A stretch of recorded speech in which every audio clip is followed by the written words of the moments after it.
I want to now get some perspective from a retired colonel in the IDF, Miri. She is a senior fellow with the International Institute for Counterterrorism. Wonderful to have you today. Thank you so much.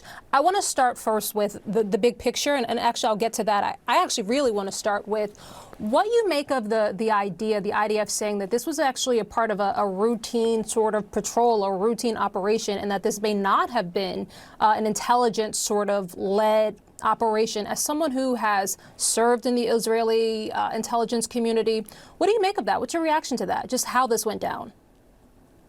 So, Rahel, first of all, I'm going to talk about the hostages in a moment because that's the top issue right now. The IDF has been acting inside the area of the Gaza Strip from October of last year. That's almost a year. The Hamas attack that was masterminded by Yahya Sinwar and his brother, Mohammed, that you mentioned before, that attack itself that came out of the Gaza Strip, the Hamas, Yahya Sinwar, and all of that terror army on the enormous infrastructure that they built there that allowed mobility.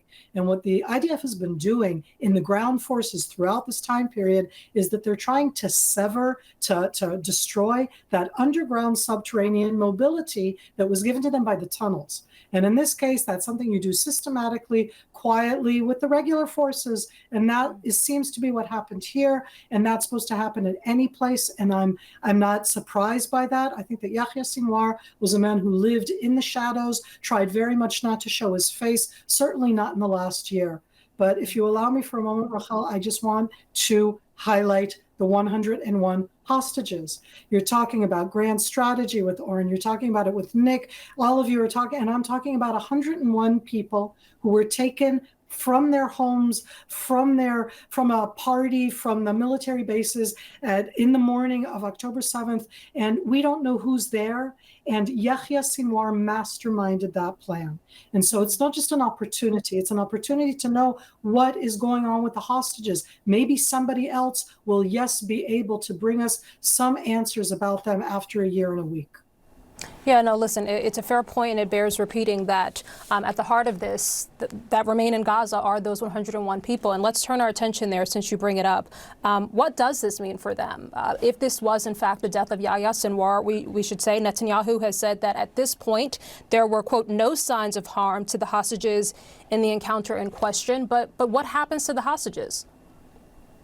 So it's interesting that this prime minister, really the only statement he's put out so far, because nobody has confirmed that Yahya Sinwar himself was killed, is that there were no hostages in the area, because the hostages are at the heart of what's going on. We can call it the war of Israel against Hamas. Hamas initiated an attack, took 256 people, and that number that I'm giving you is the Israeli number. We don't actually know who's there. They've never been visited. Nobody has ever seen them. Hamas have never given their names. So when you ask about those hostages, and on Israeli TV, they're showing the families, the fathers, the mothers, the children, you have there over 15 young women. I don't even want to think about what they've gone through in the last 378 days. And Yahya Sinwar is the one who masterminded that plan.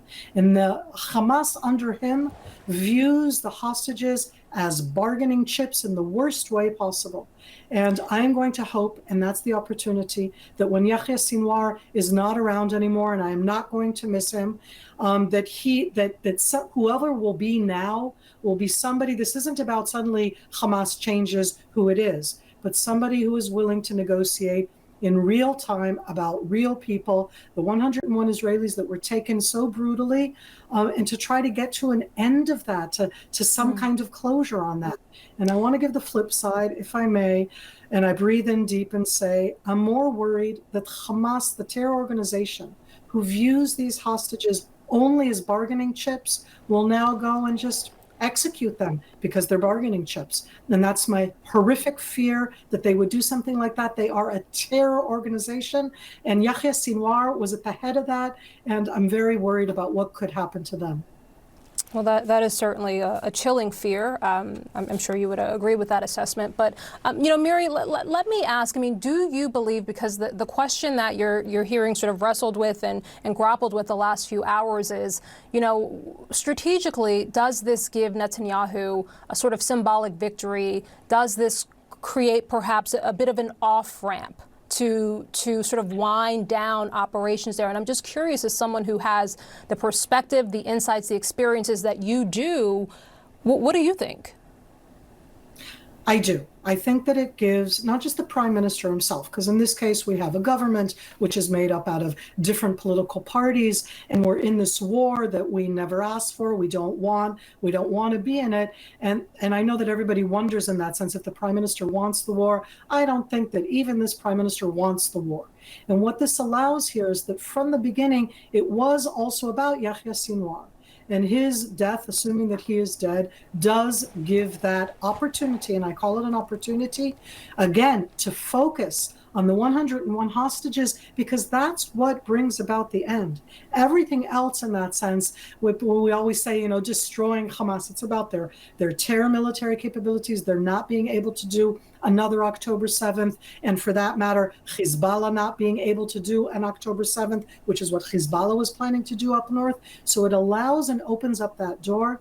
But what I'd like to hear perhaps a bit more is everybody talking about what Hamas and the leadership planned, executed, wanted, that aspect of it, because everybody's talking about pressuring Israel and nobody's talking about pressuring Hamas. And there's a disconnect there that I find very hard as an Israeli.